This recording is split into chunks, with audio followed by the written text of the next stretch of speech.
وربما تعدل بعض بنود الموازنة من قبل اللجنة المالية، مما يجعل الحديث سابق لأوانه. الجميع يعلم الوضع الاقتصادي بالأردن وبكافة دول العالم، فموازنتنا جزء كبير منها رواتب.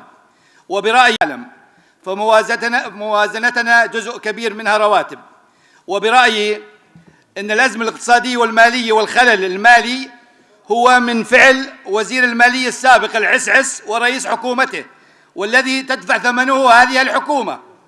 فمثال صغير على ذلك: فاتورة بحوالي 80 دينار ثمن وجبات غداء وعشاء لمعالي العسعس، والمخفي أعظم. 80,000 دينار، هذه فاتورة واحدة. نعم. ولدي بعض الملاحظات.